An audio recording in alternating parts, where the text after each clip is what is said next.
Hey, my name is Camea Peca, and today I'm going to be walking you through and teaching you about the relationship between trauma, substance use disorder, and substance-exposed newborns.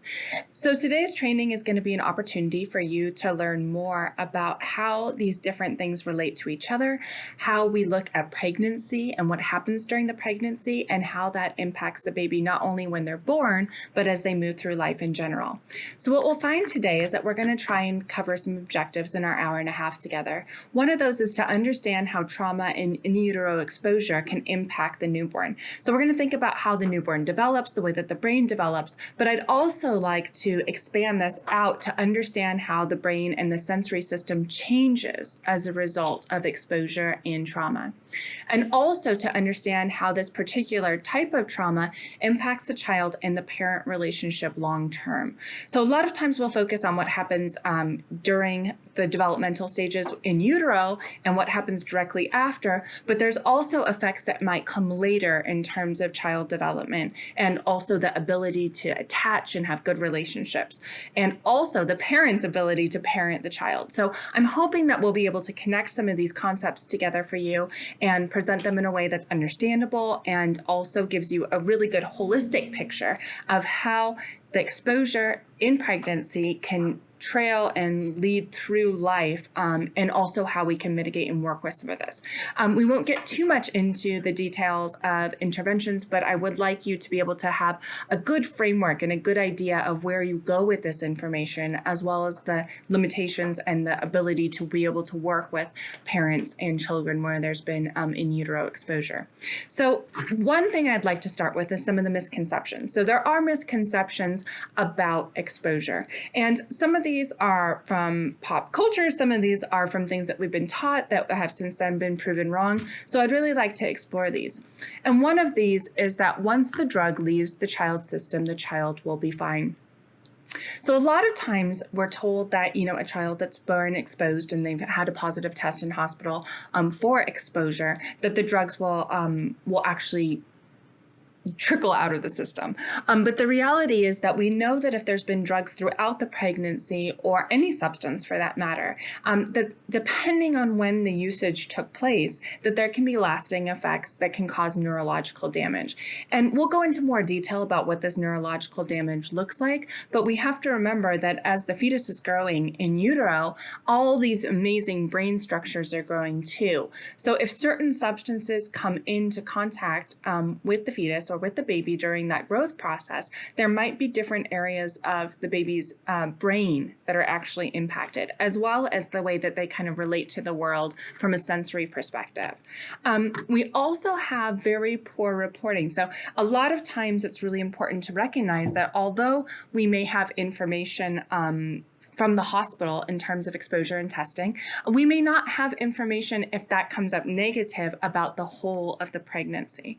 So the reporting is not because mothers are bad or evil, but a lot of mothers feel very shameful. They're afraid of losing their babies. They're afraid of the stigma that comes with if they were using early in pregnancy. A lot of mothers you will find feel very shameful about telling if they were using before they found out they were pregnant. So we need to be aware that all of these things can come into play. And we also need to create an environment of safety when we're asking questions about exposure and usage that doesn't condemn, that doesn't work from a fear-based perspective, which is going to make mom not want to report. So I think that this is really important as well. The other misconception that we often come with is a child is usually exposed to one drug. So we find that if a child comes up positive on a testing or that mom's reported one drug, that we often tend to focus on the one drug. But we know that if recreational drug use is taking place, it's not often just one drug. And what we find is that most often the child is exposed to a cocktail of substances and recreational drugs when these are involved. And this includes smoking and also drinking. So I want to point that out as well. We find that people that are likely to use one drug in particular, let's say methamphetamine, were more likely to also use tobacco, alcohol, and marijuana.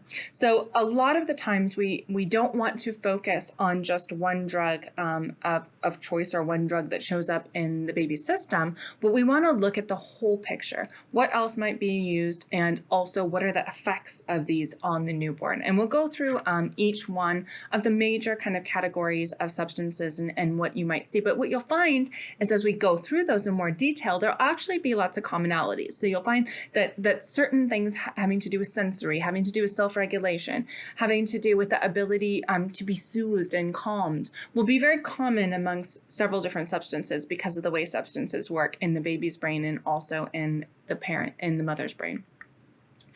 The next one that we're going to look at is children will outgrow the challenges they face. And I'm not saying this to be the bearer of bad news, but I want us to be aware that some of the challenges, especially when it comes to neurological damage and brain-based damage, will not be something that will be outgrown. They can be something that can be dealt with, that can be attuned to, that can be worked with, that the parents can learn fantastic skills and the children can learn skills to be able to overcome some of these challenges, but they don't just outgrow them once the substance leaves the system, because the substance has actually caused sometimes permanent change to the system depending on what it is and what period of development it came. What we have to focus on is the idea that children and parents can learn to navigate the challenges and that they can work with the relationship and move past their own relational trauma. So this is really important, that we don't gloss over the fact that it will change, but that we accept what it is and we learn ways to be able to create relationships that are safe, good attachments that can support the growth in these areas. And a lot of times what you'll find is that because of the way intergenerational substance use and trauma works, is that a lot of times the parents will have some of these deficits or challenges in their own neurology. And so it's really important to pay attention to what the parents are bringing into the relationship, and if they're still experiencing trauma, if they're still in situations where there might be exposure to substances, or there might be domestic violence or emotional abuse or anything that might be still impacting their ability to stay regulated and to be neurologically sound for the child. What we have to understand is that the relationship and the way that the brain and the body work together is the foundation for all emotional and relational health, right? So we found that in research in the past that 2/3 of children that are alcohol or substance abuse exposed are raised in out-of-home placements. And I hope that this is changing as we develop services and we attune our services to the needs of mothers with infants that are born with exposure. But the challenge is that a lot of times the babies are removed at birth. So we have a lot of these children being raised in out-of-home placements, which means that we have a lot of adoptive parents and foster parents and group homes that may also need additional training, experience, understanding, and knowledge of the way that substance exposure impacts the child throughout development. We also know that there is no cure for the damage that they're born with, right? There's no cure. There are adjustments. There are things that we can do behaviorally, relationally. We can change up what we do to respond and our knowledge of how we relate, but there's no cure for this. So this is important to recognize as well, especially when you have families or you're working with families that are looking to adopt these children either from birth or later on in life, that they're aware of the challenges that they might face, but also that they're aware that there's really good methods to working with these children and families as well.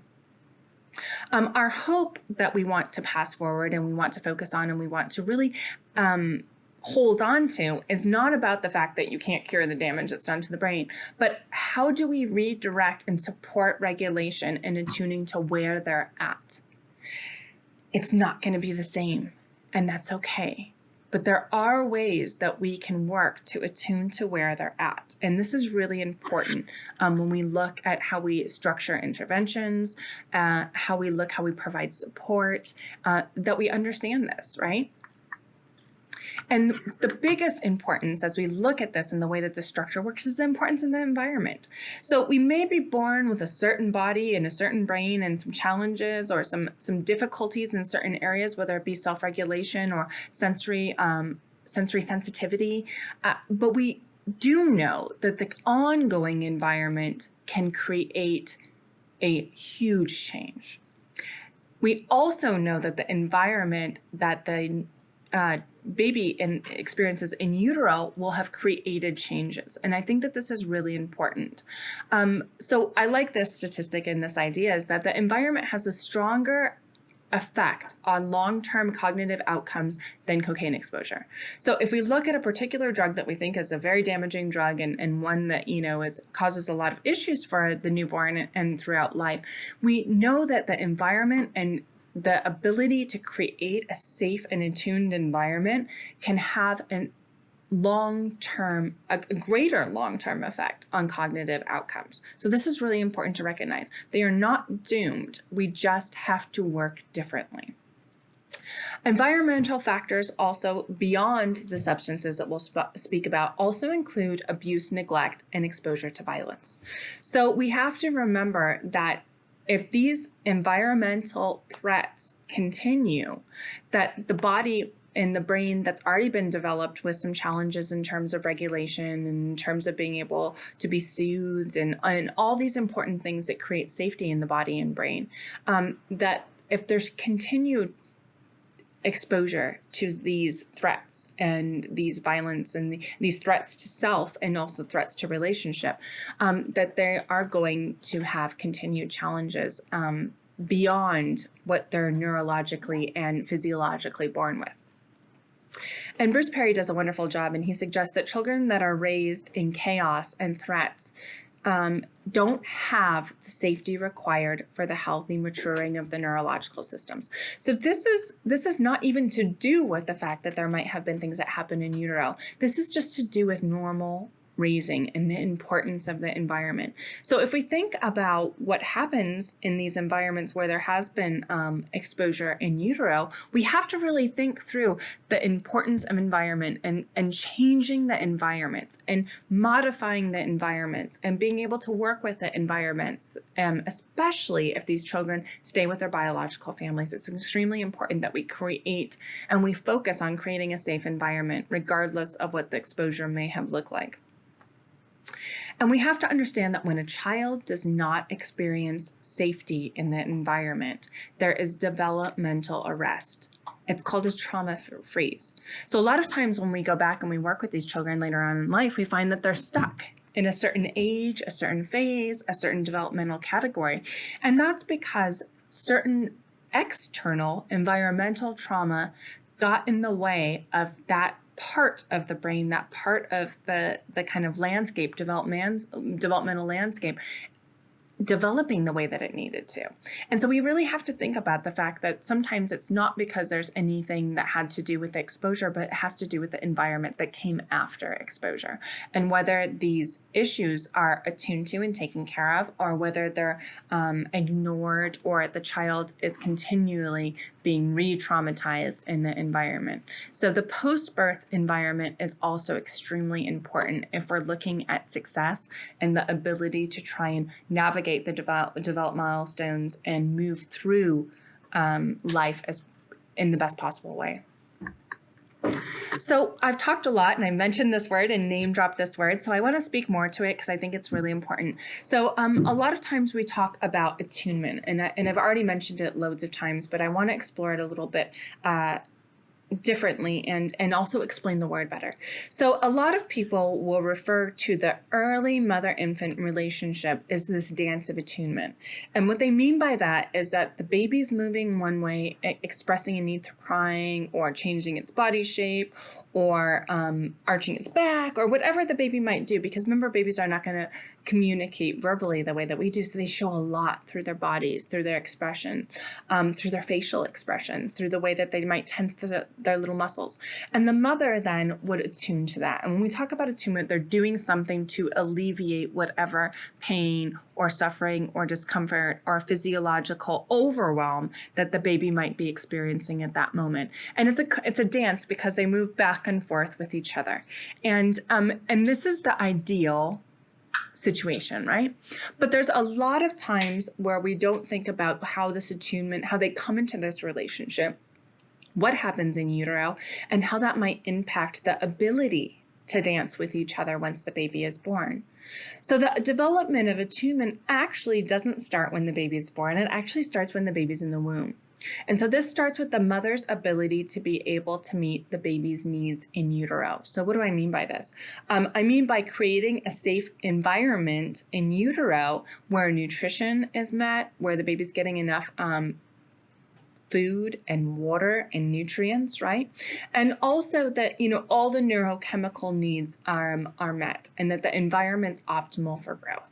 So this means that mother is doing the things that she needs to do to take care of herself. So this is her nutrition. This is her access to calm, safe environments. This is her ability to be able to take in the appropriate things from a vitamin perspective and to be able to get all the things that the baby needs to be able to grow. And a lot of times what we find is that even if somebody is not using substances, sometimes this early environment can still be chaotic due to trauma. So I'm going to talk a little bit more about, how trauma impacts in utero development. But I just want us to think about how this is the first relationship. So if the baby's not getting the nutrients, the sleep, the restful times, because babies do eventually hear and they are disturbed if mom's jumping up and down or running around or not sleeping. And anything that goes in the mother's body goes in baby's body. So this is really important to memorize as well. So how does the dance get disrupted? Well, the dance can be hindered by exposure. It can be that the baby can't attune to the dance with the parent, or the parent may give up, turn away, react harshly, or shut down. So I want to think about how this looks when the baby is born. So if the baby is already born with any type of exposure or having experienced a lot of trauma, the baby's neurological system is different. The way that the baby attunes to and attends to its needs, internal needs and external needs, is going to be really different. So what happens is that if a parent has had a baby before where there hasn't been any trauma or there hasn't been any substance exposure, this attunement may have happened quite naturally and quite easily. But when we have a baby that's experienced trauma in utero, whatever that might be, that baby is going to have some certain things about it that might make it difficult for the parent to attune to. And what happens is that beautiful dance may start, but maybe cut short very quickly. I think of taking the record off the record player and you hear that scratch noise because they're not able to connect with each other. And a lot of times this happens if the environment created for mother after birth is not a safe environment. If mother is still functioning in a state of fear or is still operating in a trauma mode where she's moving into dysregulation or out into dissociation, the ability to connect with the baby is going to be really limited. So it's really important to be aware with that. And also to do the education with parents where they've had children that are born where there's been significant trauma during the pregnancy, or there's been exposure, to educate them about how this child might be different than this stereotypical child, and to give them those skills before the baby's even born.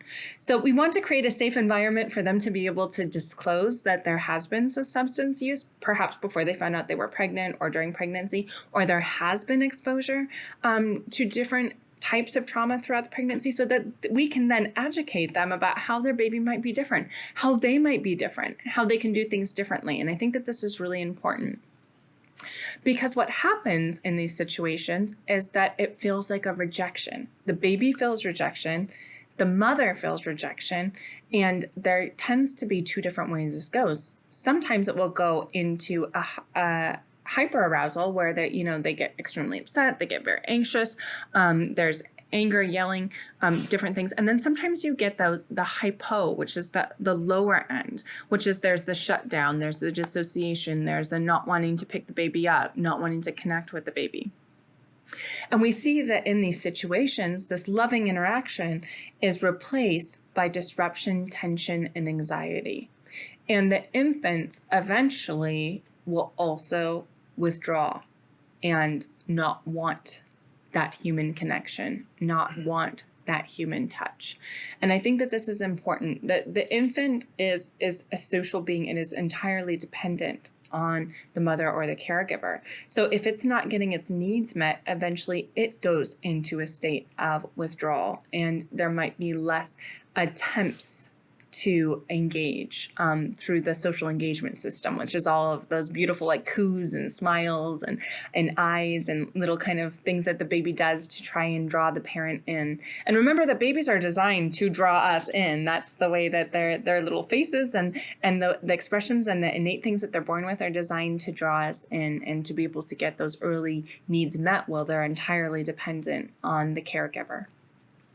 We also find that in substance exposure, the baby's drawing in system might be different. So they might be less engaging. They might be less alert because of the exposure, depending on what they were exposed to, the way that those neurochemicals work with their own bodies, and especially from a sensory perspective. So this is really important. And we'll go through this in more detail, but just to keep in mind as you look at the way that the dance of attunement might happen or might get disruptive, and how we put on the right music for the dance, and how we create the right environment, and how we create safety. And I'll come back to safety and attunement as two key words throughout the full of this presentation, because I really want us to remember those two things. What are we doing to create an environment after the initial environment has been created? What are we doing to create an intentional environment now that allows caregiver or mother to do the dance of attunement and to create safety for the baby and the newborn who's entirely dependent on this? And how do we make the mother or the caregiver safe to be able to provide this? It is a trickle-down effect. You cannot create this environment of 100% attunement, attending to needs, especially with neurodevelopmental difficulties and challenges, if the mother or the caregiver is not attended to, if they don't feel safe, if they don't feel regulated. So it really is a relationship that goes both ways and needs both parties to be able to be in the best state that they can. And it's not always perfect, but the best they can. So as I mentioned before, all substances cross through the placenta. And I'm coming back to this because I'm going to talk specifically about specific substances that newborns might be exposed to, but I also want us to think about other substances. And I'll go into this in a little bit more detail. But opioids cross in the same concentration that they come in to the mother. So think about that. It's not watered down. It's not changed. It's not modified. Opiates are going to cross in the same concentration. That's a powerful dose for a fetus. So this is really important to remember. Also, the same mirroring effect happens with alcohol and marijuana. So it will mirror the same levels. So the THC that you'll see if you test a mother will be the same in the infant, and alcohol, same type of thing. You'll see a blood percentage the same way that it passes through. And another thing that sometimes we don't take into effect, especially now that there's been a legalization of marijuana, is that it produces a byproduct in most cases, which is carbon monoxide. So we have to remember that although marijuana might be prescribed or used in different situations, that it's really not. It is an issue in terms of the carbon monoxide, and it's 5 times the amount of carbon monoxide than tobacco. So that's something to also keep in mind, is that somebody might talk about stopping smoking, as in smoking cigarettes, but might continue to smoke marijuana. But it's important that they're educated in terms of the levels of carbon monoxide that then go into the baby through their own consumption. So As I mentioned, the substances that I'm talking about are not limited to drugs and alcohol. What do I mean by that? Well, domestic violence, sexual abuse, emotional abuse are all trauma, right? And they all are traumas that can take place during pregnancy and can impact the baby. So trauma, very much like a substance, can change the chemistry of the body. And the neurochemical changes are also passed to the baby. So I'm going to kind of talk briefly through the way that trauma impacts us and what happens to our bodies from a neurochemical level from trauma. Because I think that this is really important, is that even though we may have a parent that stops, drinking or smoking or using drugs very early in pregnancy, they may still be in a traumatic relationship, which could have significant effects in terms of the baby's neurochemistry and the way that the baby looks neurologically, even beyond any brain or physiological changes that could take place. So I'm going to talk about the window of tolerance, and this is a really important concept, and the reason why I'm introducing it now, and we'll come back to it later on in our presentation, is that I want us to understand that everybody has a range of tolerance. You can refer to this as a sweet spot or the window or the good spot in the middle where we're able to function, we're able to regulate, we're able to be in our good place.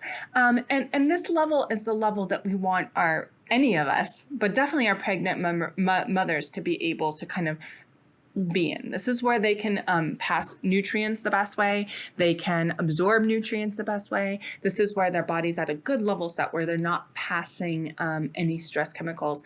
And they're also probably not needing to use substances. So if we look at the window of tolerance and we look at that sweet spot in the middle, we're really looking at the spot where everything's kind of okay. We're not going to have to go get high or go use or do any of these things because we're in a good place. But what happens is that during trauma or during situations where we're experiencing trauma, whether it be relational or physical or emotional or sexual, we are moving out of the range of tolerance. So we're moving into these top and bottom realms. And the top realm is where we're moving into a fight response. So we're moving into that kind of Hulk mood or that fight back or that run away or that flee, but we're having to do something because we're overwhelmed, we're out of our good spot. And the bottom is where we're moving into that more shut down, depressive, dissociative state. So you can see how a mother that's still in a traumatic situation during her pregnancy might move above and beyond these different levels of tolerance. And this is really important because it's only when we're inside the range of tolerance that we can optimize our health, our capacity for problem solving, and our resiliency skills. So a lot of people will say, well, she was in a bad relationship during her pregnancy. Why didn't she leave?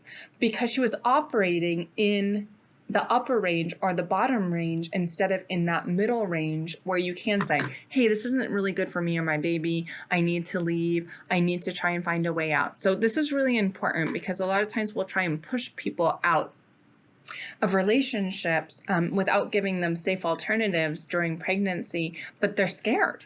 And they're functioning out of this window, and they're not able to do the logical thinking that says this is not a good environment for me and my baby. They're worried about their immediate needs of, being able to stay safe.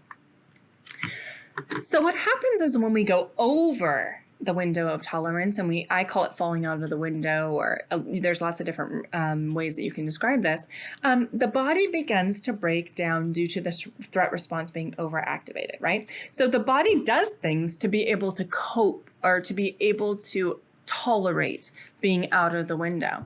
And some of those things are mitigations and some of those things are adaptations. And that's where our substance use falls into. It falls into these things that somebody's trying to do, somebody's learned to do, to be able to try get back into the window. It also means that we are trying to, when we're outside the window, do things to get back into balance, right? But the things we might do to get back into balance may not be safe choices based on our previous learning, and based on our previous habits, based on everything that we've been taught about how you get back and calm down from our experience. So this is really important. And what's really important is what happens when we're operating outside of our window. So I want to explain real quickly about what happens to our bodies and when our threat response system is constantly activated. And what happens is that we get this fiery cocktail, right? We get this fiery dose of neurochemicals that are designed to try and keep us safe in that situation, to get us away from the danger, to be able to fight back, to be able to do what our body's programmed to do. So none of this is because we are faulty or damaged. It's just our body doing what it is designed to do, given our history and our evolution, right? But the problem is that once we get this neurochemical cocktail, regardless of the dose and the size of the cocktail, it can take 8 to 30 hours to metabolize. That's a long time. And what does this cocktail look like? Well, this cocktail looks a lot like a flood. So I'm going to talk about this flood. What are you getting flooded with? Well, you're getting flooded with something called cortisol. And that's our stress chemical, right? So what happens when you get flooded with cortisol? Well, cortisol reduces functioning of several areas of the brain. It reduces our hippocampal functioning. It reduces our executive functioning. This is really important because executive functioning is that logical impulse control, ability to do relationships, all of these really important parts of the brain that we need to make good choices for a pregnant mother and her baby, right? Sequential memory, so things don't make sense and they may be out of sequence. Ability to see differences or distinctions and reality checking. And it also, like I mentioned before, restricts the access to the impulse control, and it can act as a neurotoxin. So a lot of times you'll find a mother will be pushed outside the range of tolerance and will be operating in this upper range and due to what's happening environmentally, right? And that's when they go to use, because the impulse control center is shut down. And the ability to think about the baby or the long-term effects is shut down. And what they're doing is just to desperately try and get back into the window and trying to get back into a state of balance, right? And we know that some exposure to cortisol for the baby is okay. There's no way that you're going to go through a pregnancy and not have any cortisol releases. It's just part of life. But what happens is when you are constantly releasing cortisol, it can act as a neurotoxin. So depending on the time and the phase of development, it can really hinder the way that the baby neurochemically sets. The other chemical that I want to talk about just briefly here is about adrenaline. So adrenaline is going to increase emotional memory, sensory memory, fears, anxiety, phobias, hallucinations, depression, agitation, and it reduces the ability to focus. It reduces the ability to sleep. It reduces the ability to problem solve and the goal to follow through and have attainment, right? So this is really important when we talk about leaving traumatic or toxic environments during pregnancy. If they are constantly having fiery doses of this cocktail, and there's other neurochemicals that are involved, but these are the two big players, the ability to successfully move out of these toxic environments without a lot of support and the ability to regulate is going to be very, very, very difficult. And this is why it's really hard when you're still experiencing trauma to think about the needs of yourself and the baby. And so I think that this is really important in terms of tying these together. People don't choose to damage their baby's brains by using substances during pregnancy because they're intentionally trying to hurt their babies. It's because they are experiencing toxic environments and trauma that they have not developed other ways to self-regulate or to be able to get their body back into balance besides using substances. So this is really important to remember. And I think that this reframing of this thinking is really important when you think about how we operate trauma from a trauma-informed perspective, but also how we support mothers who are in traumatic environments or have their own histories of trauma through pregnancy. So what do these substances do? I've talked a lot about the substances and the way that they go into the body, and what do they all have in common? So I'm going to break down some of the individual substances and talk about some of them individually. But what I really want you to do is to think about, if you think about a spider web, like if we think about the substances in the middle and the different things that come out of that. And I want you to think about the commonalities, because there are a lot of commonalities that you're going to see in terms of development, neurodevelopment, and also the way that the baby comes into the world, right? So this is really important.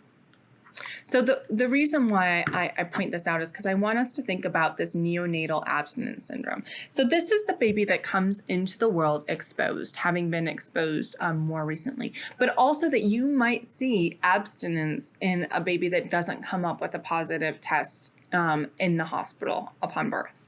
But these are really, really difficult behaviors to try and do the attunement dance with and the connective dance with. So I want us to keep things in mind as we kind of think about how we might criticize, why we might take a baby away from a mom when the baby's first born. These are really hard. And you might have a dual where mother is going through withdrawal, and then we have baby going through withdrawal.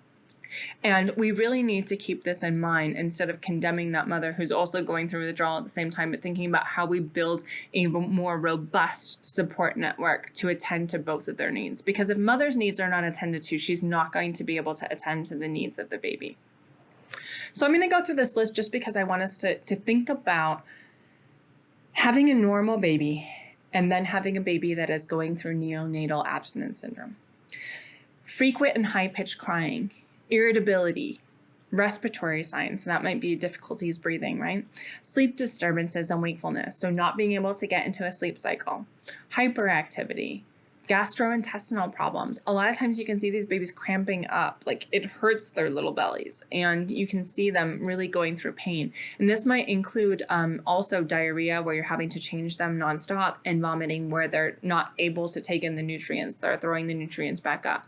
Sweating, sneezing and stuffiness, yawning, back arching, and stiffness. So if you look at this list, this is not the list that makes you think, oh, what a cute, beautiful baby. This is hard stuff. And if you think about the parent or the mother who's also going through maybe not the high-pitched crying, but the irritability, the respiratory, the breathing difficulties, the sleep disturbances, the hyperactivity, the gastro problem, the sweating, the sneezing, the stuffiness, the yawning, and also their own body stiffness. Think what it's like to be able to try and attend to this in your baby if you're also experiencing this. This is hard.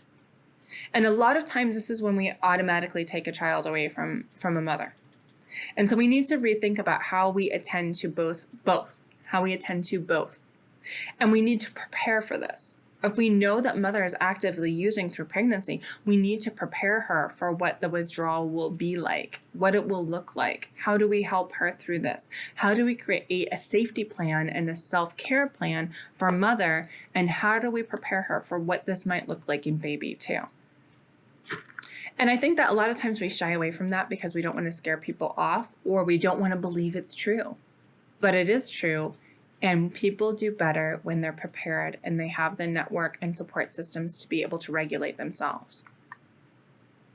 So I'm going to go briefly through some of the different substance exposures that we might have, just so you get a better idea of what they look like. But you'll notice that there's some similarities and commonalities across all of them. So if we look at tobacco, we see low birth weight and size, premature SIDS, so that's the sudden infant death syndrome, stillbirth, cleft palate or lip, clubfoot, and gastroenteritis. We also might see other birth defects. So, this is not kind of the be all and end all. This can look different in different babies. So what does this look like later? So I am going to, as we go through this process, tell you what it looks like immediately when the baby's born, but I also want you to think about the later effects, because although the later effects may not be something that you're dealing with when you're dealing in birth to 5 or with newborns, they may be something that you see later on, or that you might see in the parent who also had exposure that we need to be aware of. So we see child and adolescent conduct disorder, externalizing behaviors, ADHD, poor academic achievement, adolescent delinquent behaviors, and adult criminal behaviors. And these are not just we're throwing them out to scare people. These are actually things that they have researched, they've done correlational studies with. And tobacco now we've been able to track for quite a while. Environmentally, what does this look like? Well, this means that the parent, if they were exposed to tobacco, might have a lack of regulation. And it also interferes with the developing nervous system. So why? And I'm going to explain to this now before we move through the next kind of few substances and what they might do. How do drugs work? Well, what happens is that drugs increase dopamine, which makes the nerves excited, like, ooh, this is nice, this feels good, right? And gradually what happens is that those dopamine receptors become less sensitive or depleted. So they either die off or they're less sensitive. So what happens then? Well, that means we need more.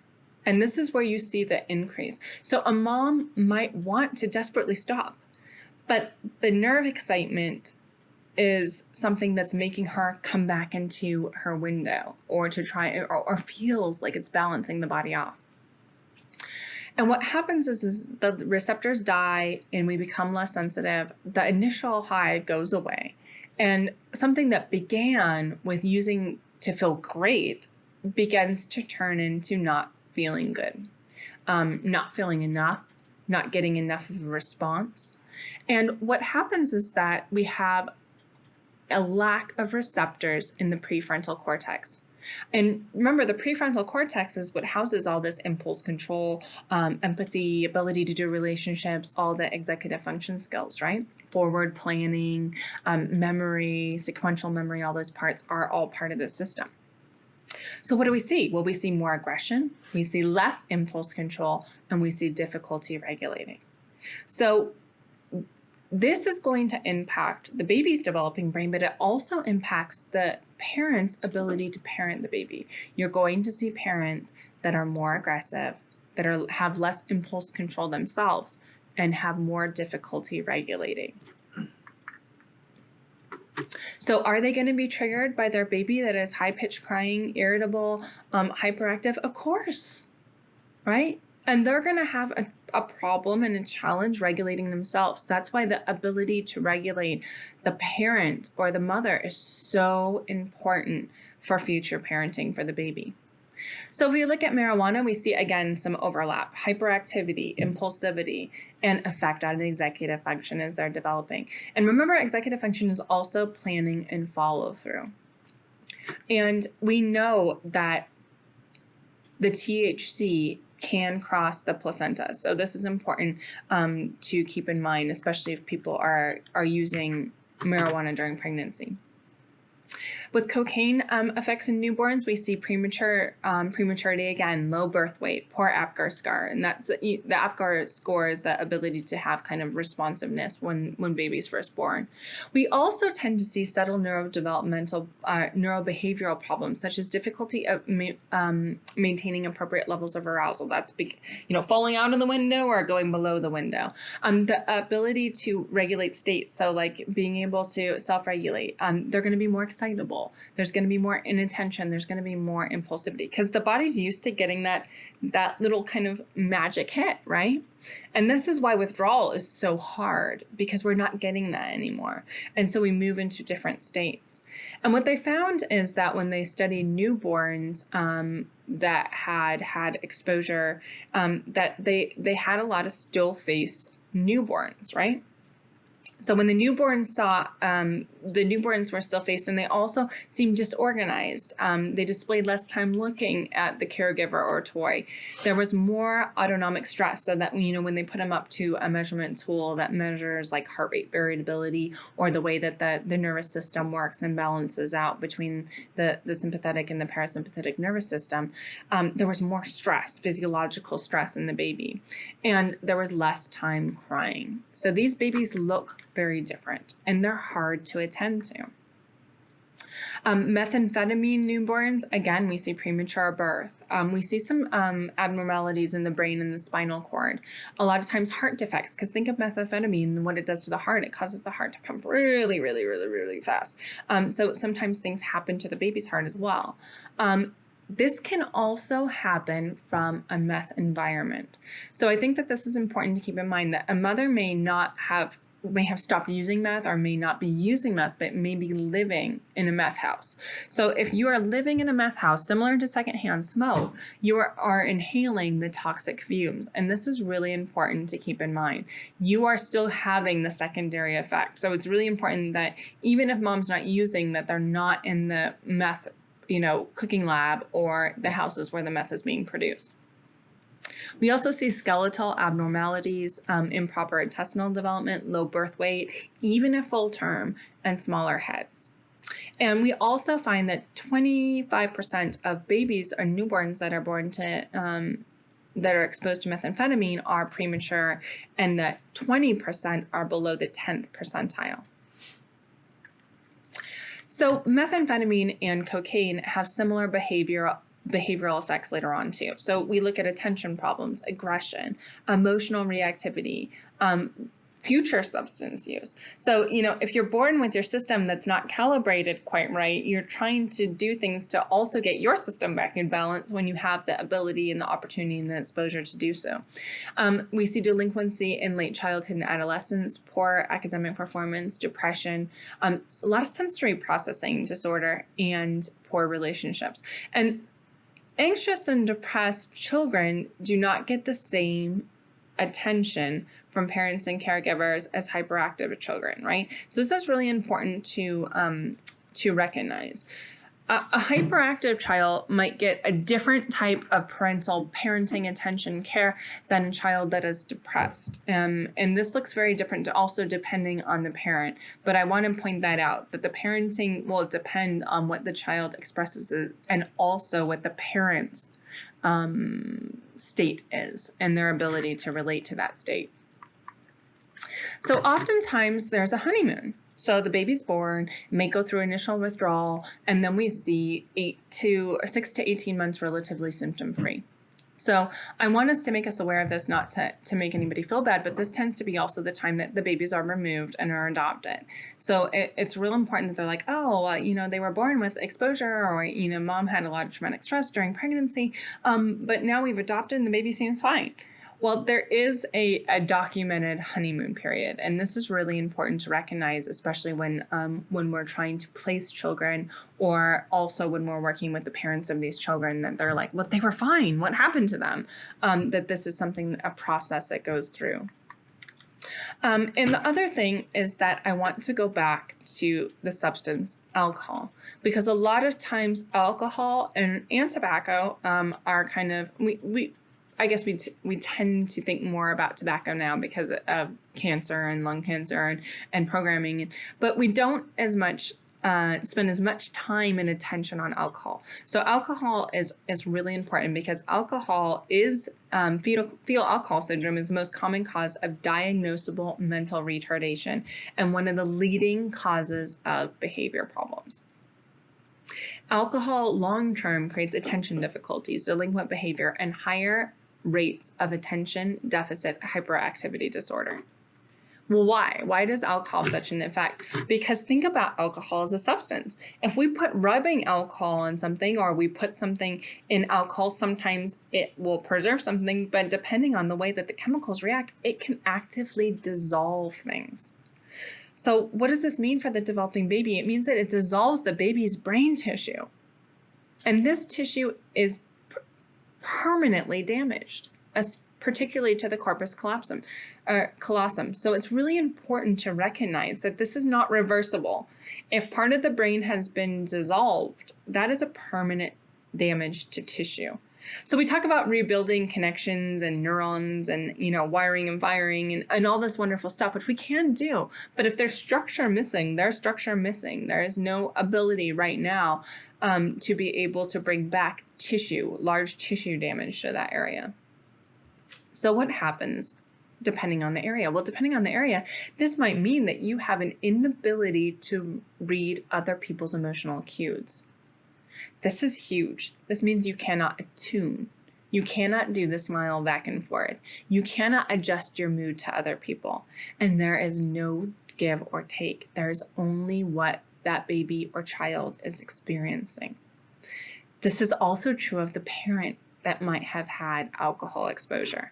And this is really important because we're like, why aren't they just attending to their baby? Why aren't they just being able to, to be there with them, to be able to connect with them, to be able to attune to them? Because they also have this challenge. They also have this part of the brain that's not developed or that's been dissolved. And fetal alcohol spectrum, there's a whole range of disorders, and I'm not going to go into a lot of great detail about this, but I want us to be aware of it, right? So we have fetal alcohol syndrome, which is a congenital syndrome caused by excessive consumption of alcohol by the mother during pregnancy. This is characterized by retardation in mental development, physical growth, and particularly in the skull or the face of the infant. So you might notice some facial differences. And then we have FAE, which is a milder form, so it's not going to be quite as strong. And then we have ARND, which is a complex range of disabilities, which in which neurodevelopment, behavior, adaptive skills, self-regulation, and it happens in the presence of confirmed prenatal alcohol exposure. And then we have ARBD, which is the physical effects linked to prenatal exposure that include the heart, kidneys, ears, skeletal, eye malformation, and this is an absence of neurobehavioral or brain disorder. So this is kind of more of a physiological versus a neurodevelopmental, two different disorders that fall underneath that umbrella. So what are the cognitive problems when we're looking at fetal alcohol spectrum disorders? Well, we're looking at damaged brain tissue. So the damaged brain tissue means that the information can't be moved from various parts of the brain. So this makes sense, right? If I have one part of the brain that's fully developed and I have a piece or a little chunk that's missing from a tissue perspective, it's not going to be able to hop over a divide. And depending on where that is in the brain, it may not be able to move around that spot either. So this means that the links, the connections that normally move from two parts of the brain or from one area of the brain to another part of the brain there might not be the highway. The road might be closed. There might be a huge gaping hole. And this is really important because the information that's used to self-direct behavior, to think in abstract, may not be the ability to do that from a brain-based and a neurodevelopmental level. It might not be there. And this is really important. This also has to do with learning. So the memory storage, the memory structures that you would normally pass memories and file them away into the memory cabinets and have them to be able to access and pull forward templates. That area of the brain can also be damaged, and it makes it really difficult to learn new information and then to store it. And it also means that pulling information or templates from memories might also be difficult. So pulling from something that you learn might be extremely difficult. This is extremely difficult when you're parenting and you're going into school age and also adolescence to be able to work with this. This is also really important to know when you're working with these parents, because you might have taught them something one day, which is a parenting skill or an ability to be able to interact or work with the babies, and they may have forgotten the next day. And it's not because they are purposely being defiant. And I think that this is incredibly important, is because there are cognitive structures in brain tissue that is missing. It is not volitional or intentional. And I think that this is something that we do, and we don't mean to do it, but we really need to be more sensitive and aware of for the parent and for the baby. So some of the cognitive problems that we see are mental retardation, learning disabilities, hyperactivity, attention difficulties, and problems with impulse control, social skills, language, and memory. And then we see the follow-on. So what is the connection to this? How does this connect the dots? We connect it to disrupted school experience. If I can't remember the material, I'm not going to do so well unless my teacher is informed, aware, and understands my learning difficulties. We also see alcohol and substance abuse later on, like wanting to get back in their window, but not knowing how to do this and turning to substances themselves. Mental illness, dependent living. A lot of times, if the severity of the mental retardation and the learning disabilities is really strong, they do need to continue to be in assisted or living where they have additional help. It's really difficult to keep a job if you can't do relationships, if you don't think about the consequences of relationships.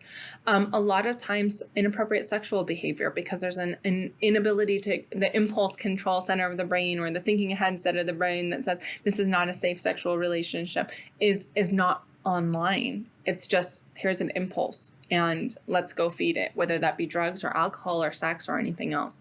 We also see a lot of criminal and juvenile justice involvement in incarceration. And that's because we don't learn from our mistakes. The memories to access that this is a bad idea, this got me in trouble last time, are not there. And this is really important to recognize as we look at these profiles, especially as they're coming into courts as adolescents, as children, and as adults. And so we call this the Swiss cheese effect. So why do we call it the Swiss cheese effect? Well, if you look at a piece of Swiss cheese, you see lots of different holes, right? Well, there's holes everywhere. And so the holes are the same way that the brain looks in some of these situations. Not every situation, but if you have full-blown fetal alcohol syndrome with brain changes, it can look like Swiss cheese. And so I'm going to give you a little story, and I call this Johnny's story, but this idea is that so a parent was talking about, one of the challenges, they had adopted a child that had alcohol exposure. And they were talking about teaching them to cross the street. So they had spent all this time and work on teaching how to cross the street, and Johnny was doing really good with this. But it was hard. Like every time they would teach him, the next day they would teach him. I have to teach again and again and again and again and again. And so they finally got Johnny to be able to cross the street in front of the house, right? And so he's able to cross the street in front of the house. Then he goes to the neighbor's house. Everything that he learned about crossing the street is erased because he does not have the transferability to take that template, that memory, and to apply it to another situation. Even though it's still crossing the street, even though it still requires the same motor movements of checking back and forth and looking and making sure it's safe. The fact that it's in a different environment, on a different street, with different things going on, is completely erased because there's no generalization. There's no ability to transfer one template to another situation. And this is where we see that there one day and gone the next. And a lot of times in school, this gets labeled as oppositional defiant disorder. Well, they don't want to learn. They're not doing their job. They're not studying hard enough. No, they just forgot. And they can't transfer templates and create general overarching themes the way that other kids do. So this is another one, running across the street. This is, what does this look like? What does a child with FAS look like? Well, they might run across streets. They might know cognitively not to run across the street in front of the house, but on a different street runs right into traffic. And this appears impulsive, like, oh, he's out of control. He can't control his body. He's hyperactive. He's got all these problems.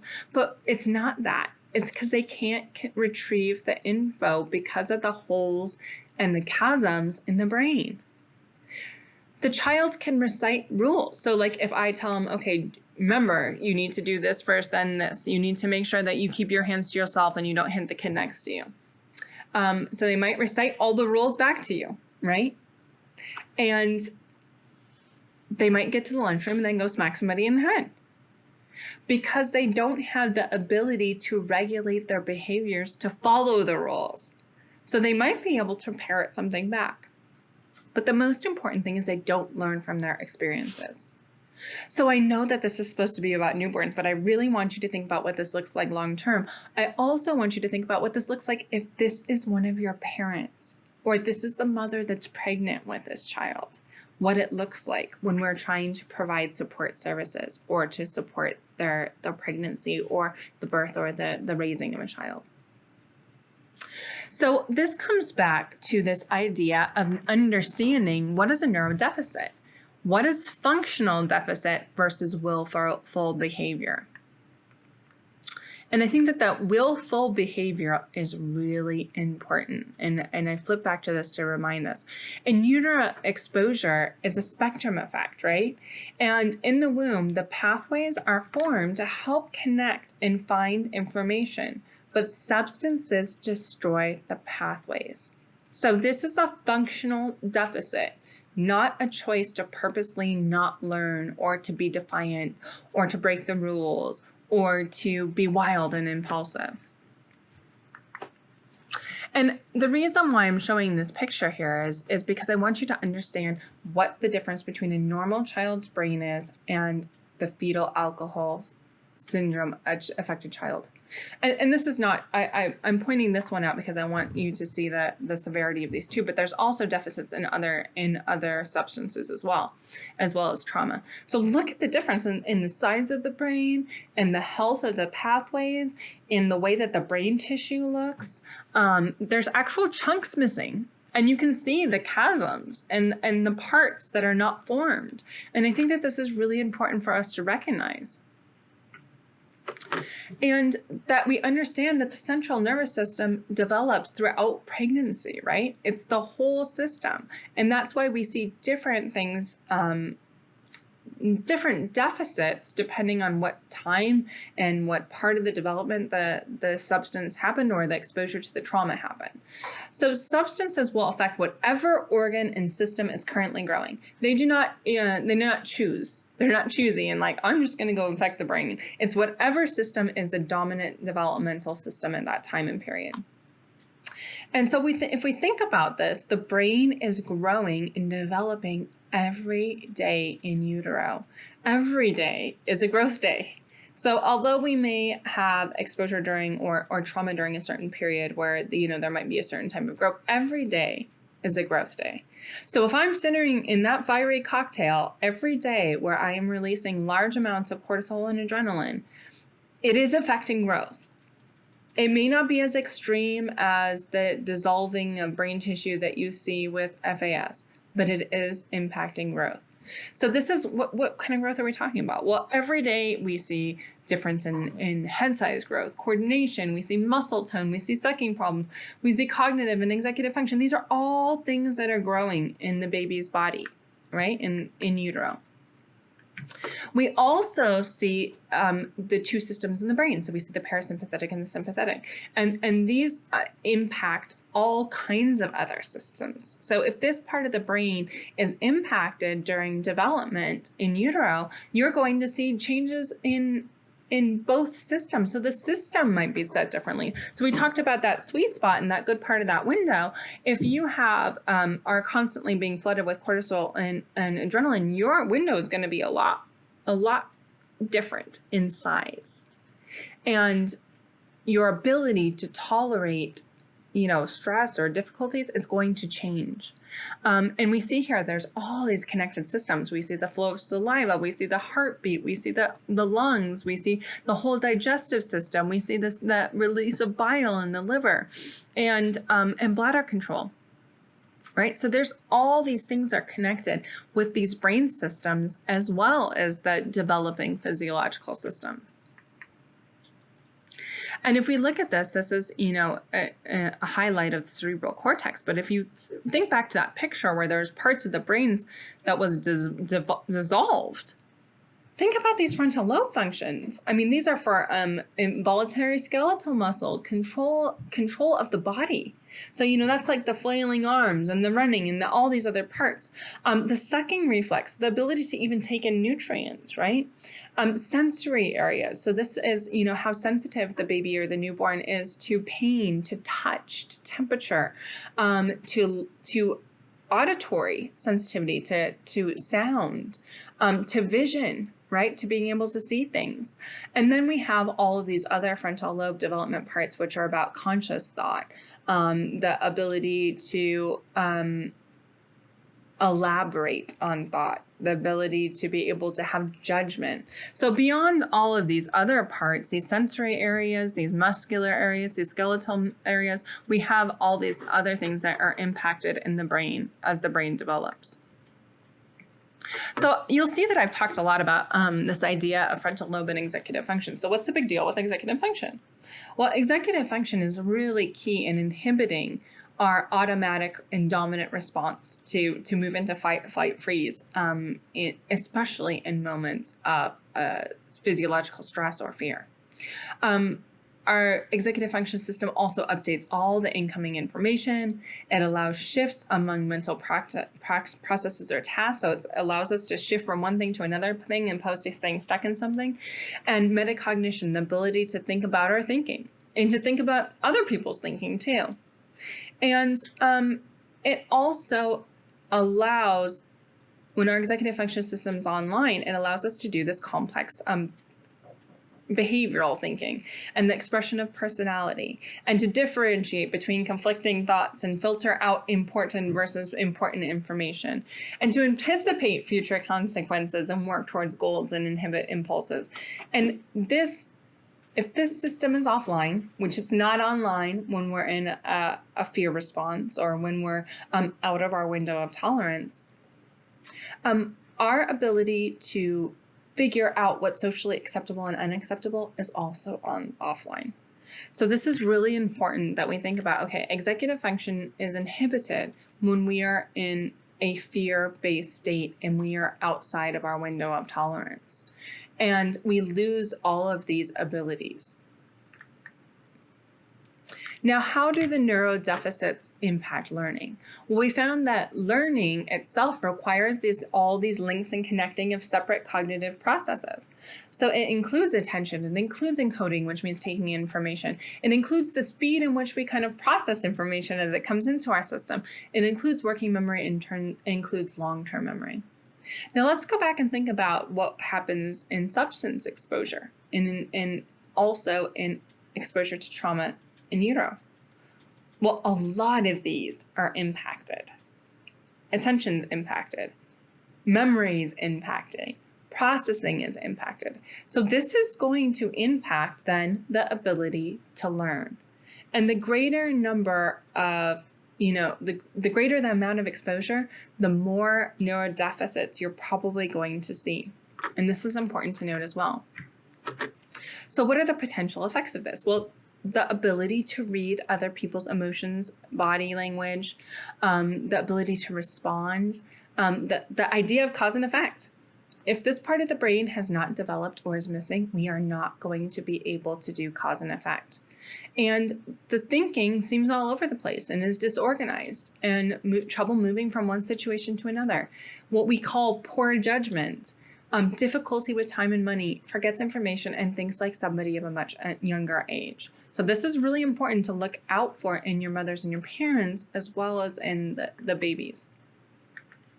And again, we see a lot of differences in cognitive challenges, right? So this is going to be hard in groups. It's going to be hard with transitions. We often see these environmental demands that are on one side of this chart here are much stronger in school. So you may not see this as much of an issue until you get to school age or to job. Because there's a lot more challenges when it comes to fitting these children into our environmental demands that we create in school-based learning. So I've also talked a lot about self-regulation. So the regulatory processes and the part of the brains that do self-regulation are all also developed in utero. And the regulatory processes and how much you can take, how much you can tolerate, how much that chemical or that fiery dose is being pulled into the infant system, the baby system, begins during the prenatal period. And this is really important. So if we have a parent that is extremely dysregulated, that neurochemical reaction that happens as a result of being in a chronic state of dysregulation is also passed down into the baby. So a lot of times you'll find that there are issues with the social engagement system, which is that somebody come help me system. That's that crying, that's that eye contact, that's that, that ability, all of the facial expressions that come with the social engagement system. A lot of times that you'll find that then you see a shift into aggressive defense where the sympathetic nervous system is activated. And the message here is nobody's protecting me, so I'm going to protect myself. And that might mean getting louder. That might mean shutting down. It just depends on what that system is kind of which way that system goes. And then you see eventually the passive defensive system, which is when the dorsal vagal system's online, is I can't stop this, so I'm just going to shut down.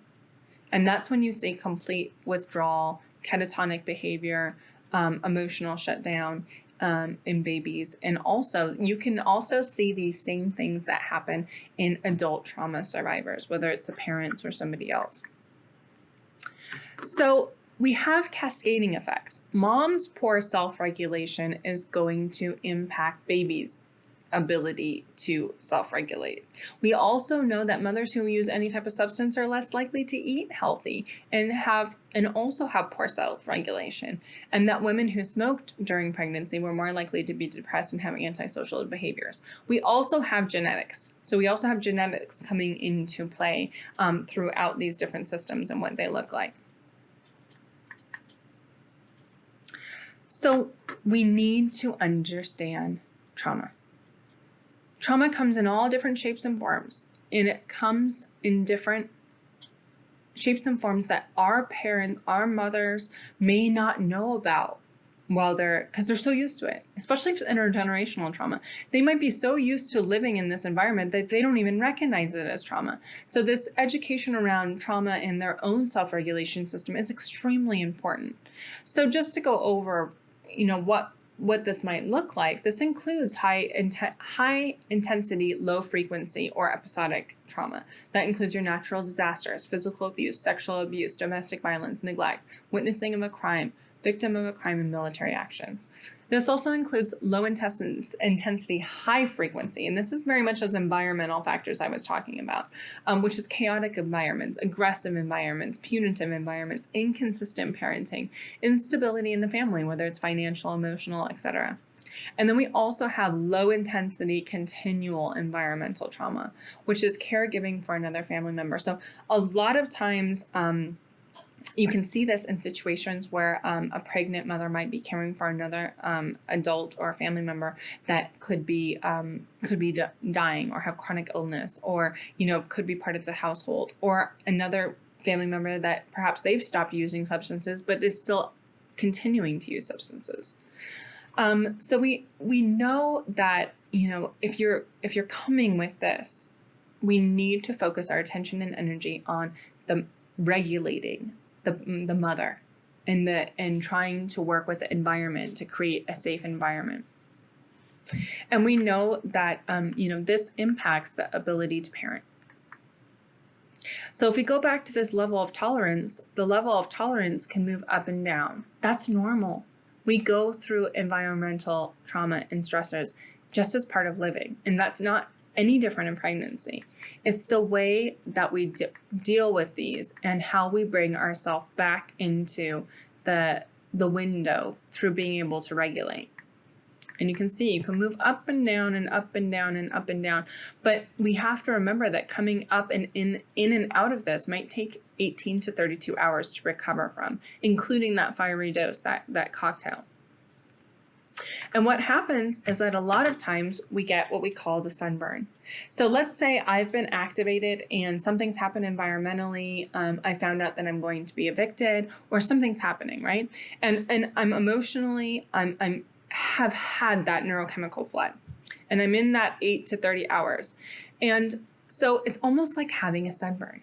During that 8 to 30 hours, we are going to not want anybody to hug us, to touch us, to tell us it's going to be okay, to rub on our skin, to come close. We want them to stay away. And we're doing that not because we're mean, not because we're social, not because we don't want help, but because we are raw. We are hurting. We are in pain.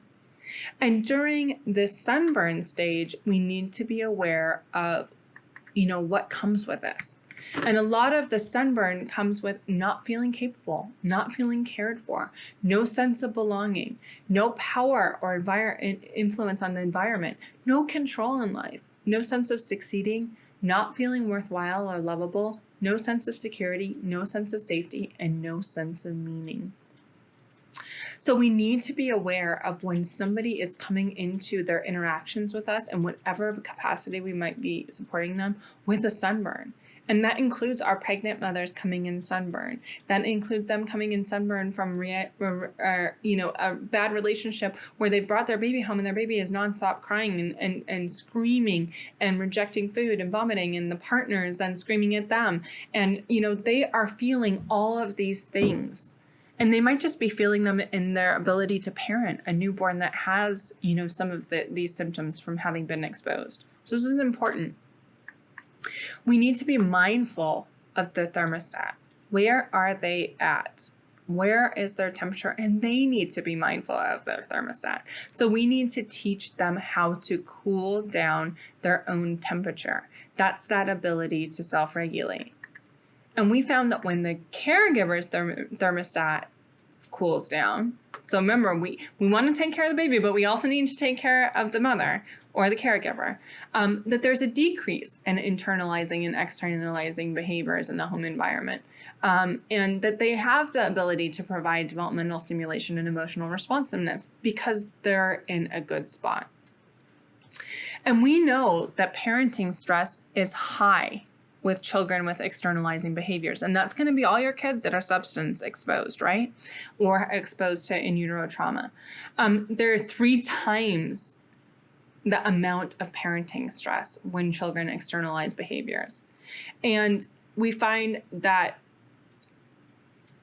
there's 3 times as much internalizing behaviors in the caregivers. So the caregivers are going to take this in and hold it. And that's going to impact their ability to regulate and their ability to connect. And this is really important.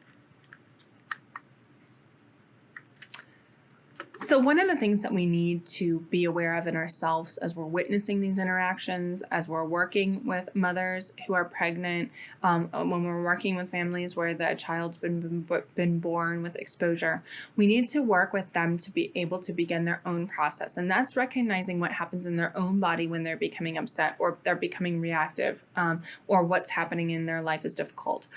Teaching them how to relax their own ways to walk away or relax our own bodies when the upset feeling comes, when the dysregulation comes, and using relaxation methods outside of the mitigating and adapting behaviors of substances and drug use. This is really important. You cannot just pull that stuff away without replacing it in teaching self-regulation skills to these mothers.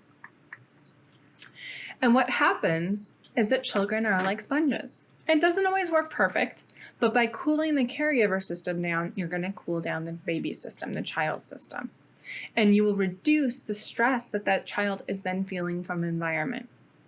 And this is where we think about how we attend sensory needs, how we create comfort opposed to punishment, how we don't withdraw love, but we work to be able to kind of work with and create squashy beanbags and soft weighted blankets and swaddling and low lighting and soothing sounds. And so when they're ready, those babies and those children can come back into contact with family life.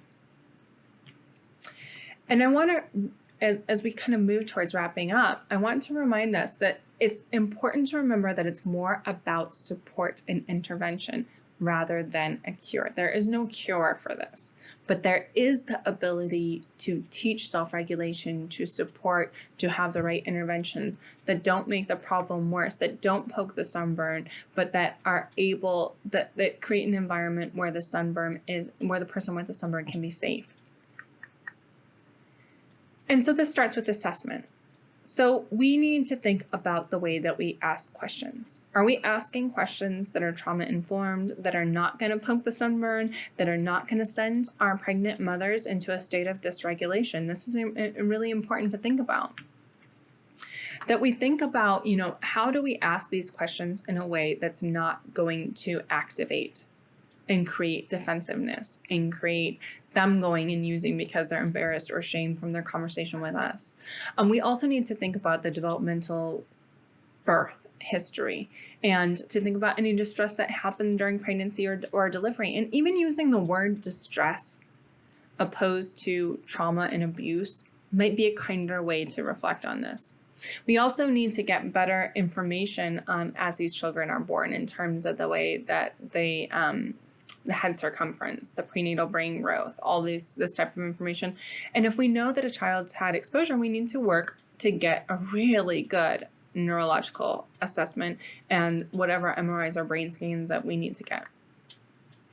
So when possible, we want to look at neuropsychological assessments. We want to continue to closely monitor development and to continue to closely educate the parent or the caregiver about the neurodevelopmental changes. We need to be aware of them also. We also need to look at regulatory disorders and sensory issues. So, sensory issues, especially in that attunement, that dancing in that first relationship, can feel like a strong rejection if we are not teaching and educating our mothers and our caregivers on how to receive that sensory information and what to do with it. It's not going to always be simple. And I think that this is important to keep in mind. But we have to keep some things in mind. We have to put together the pieces and we have to create a better holding environment and a better understanding that includes psychoeducation that's not embarrassing and shaming, but is rather about building, growing, understanding, and supporting both. We have to understand that these are primary behaviors that we are going to see. You're going to see dysmaturity. You're going to see slower processing. You're going to see impulsivity. You're going to see memory challenges. You're going to see strengths. You will see strengths in specific areas.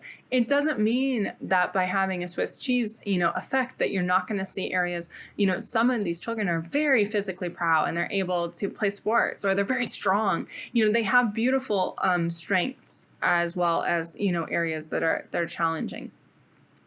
You're going to see challenges when it comes to education and learning material. And this is really important if you are working with a mother or a caregiver that's had exposure and is now having their own child, that you have to understand that they're going to have difficulties making generalization, forming links, making associations, and that there is going to be some over and under sensitivity when it comes to stimuli, and that might be lights or voices or touch or physical kind of contact. So this is extremely important to remember.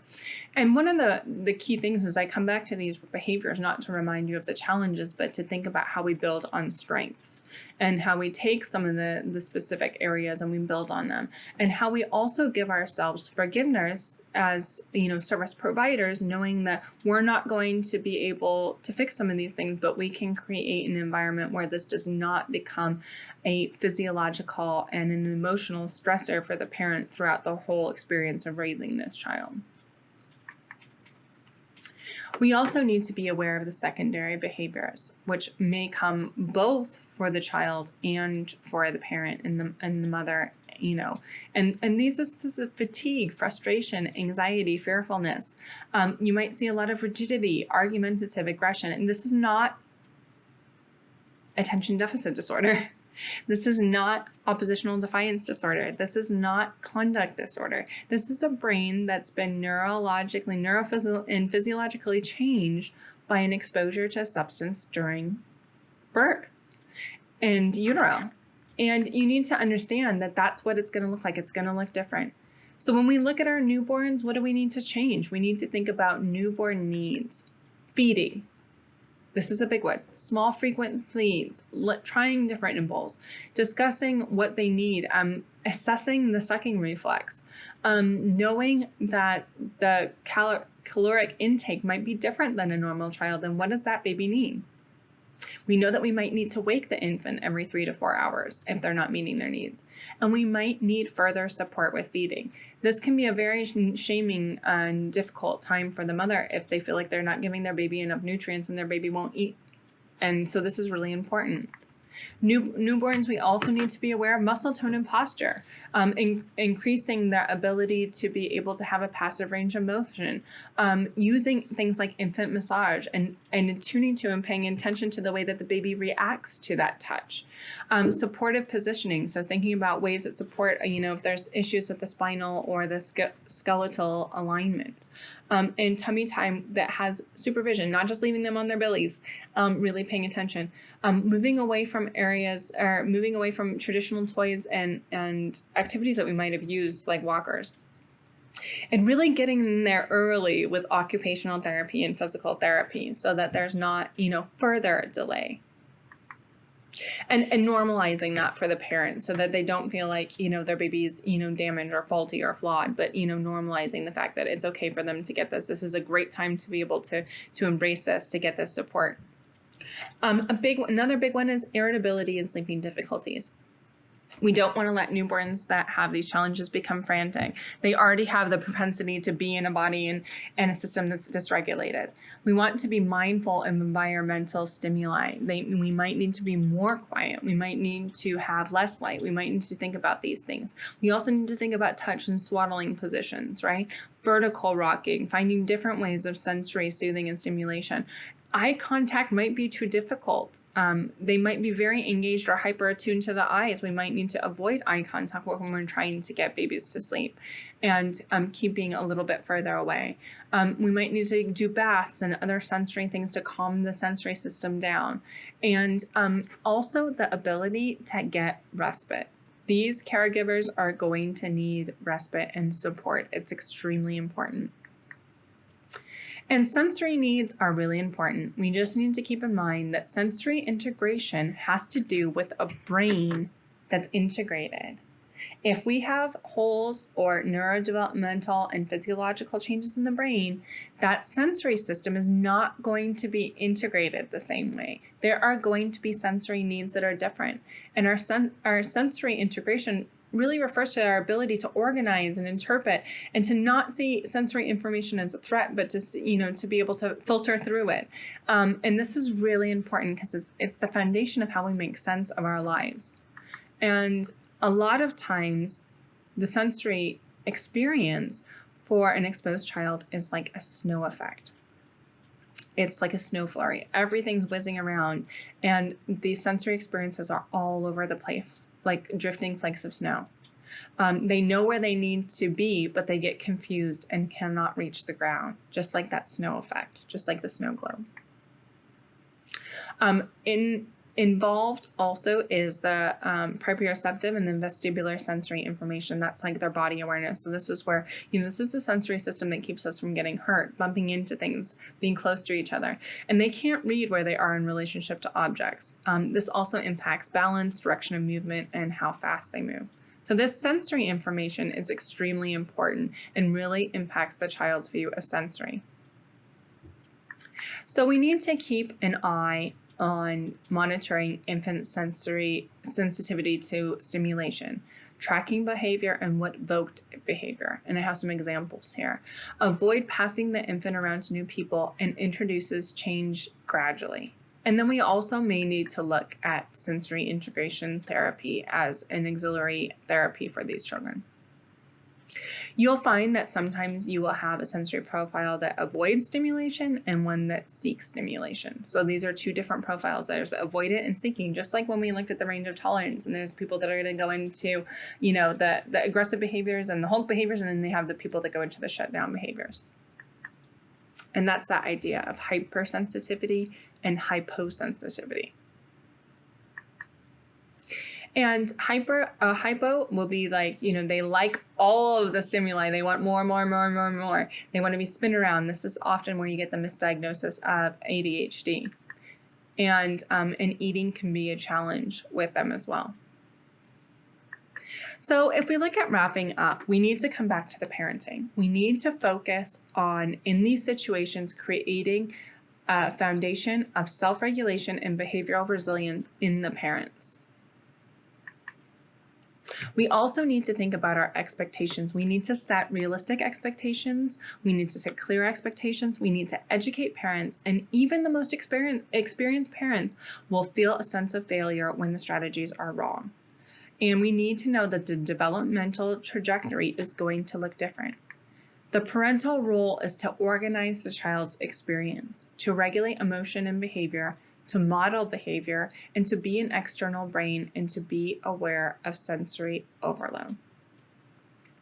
So what we need to remember is that the key to being able to do this piece of work and to be able to work with mothers with substance exposure, to trauma, to substances, to any type of developmental issues throughout pregnancy is that we start with supporting them first. We start with developing regulation skills with them first. And then as we move out of that, we then move into how to educate them and be able to support them through their parenting role, which is going to look different than it would do in other babies and in a baby that has a different profile and is born differently in terms of the way that their brains and their neurochemical structures work. And we need to use a strength-based approach. So as we wrap up today, I want you to think about what strengths do these special children have? What strengths does a parent have? What strengths does a mother have? We find that a lot of these people have creative intelligence, wonderful storytellers, long-term visual memory, curious sense of wonder, perseverance and lots of energy to get things done, a sense of fairness, morality, and rigid beliefs, a strong sense of self, and friendly, trusting, loyal, and loving.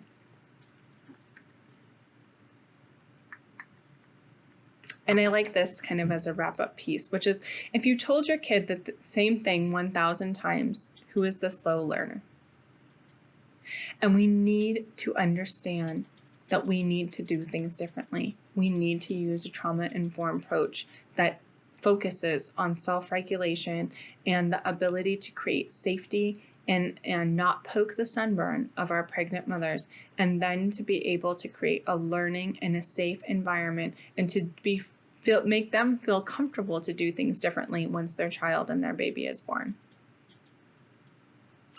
So that's the end of our session for today. Feel free to contact us if you have any questions or if there's anything that you'd like to explore further. Again, there's lots of different resources in regards to prenatal substance exposure, and also how to kind of design intervention and programming to best suit the needs and to create self-regulation in the mother throughout the pregnancy, and also to be able to provide strong psychoeducation and understanding of the child's needs once they're born, the newborn's needs. So thank you for today, and goodbye.